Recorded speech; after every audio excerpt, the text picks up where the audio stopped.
Statistically speaking, the best time to purchase real estate is 6 months prior to a seller's market, and a seller's market hinges on three things: demand, which is the number of people that want to buy real estate today; supply, which is the number of properties that are ready to move into for sale today; and affordability. Can people afford to buy houses today with current prices and interest rates? Now, we know today interest rates are elevated, and it's keeping a number of people on the sidelines, either due to the fact that they cannot qualify or they're just waiting for better conditions to pull the trigger. We also know that new construction is being outpaced by new family creations, and new families meaning people getting married, having babies, which is the number that they gauge housing needs off of. So at some point in the future, we're going to see a limitation on supply. So if I was a buyer in this market, I would be paying attention to the fact that there is a pent up buyer demand pool and a future limitation in supply. And the only thing keeping this from turning from a buyer's market to a seller's market is interest rates. So I would be paying attention to when interest rates are going to drop. And typically you see that in headlines that talk about the economy worsening. And right now those headlines are all about employment. So typically we see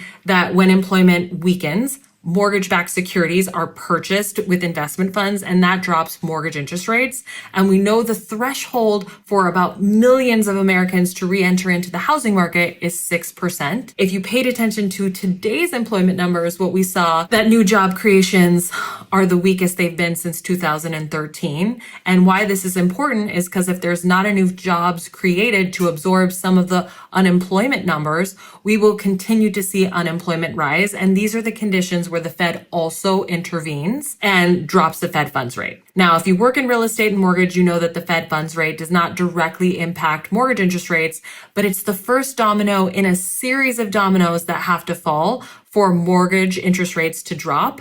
And so if I was a buyer in this market and my budget said it was ready today, I would be looking at buying because it's the pre-seller's market sweet spot where you can still negotiate a discount in price, get all of your seller contributions to cover your closing costs, pay for your buyer agent commission, and even negotiate repairs. Now, if you want to know what these numbers look like for you, don't be afraid to reach out to me or my team. And also, if you found this video to be helpful, don't forget to like it and share it, and let me know what you think in the comments below.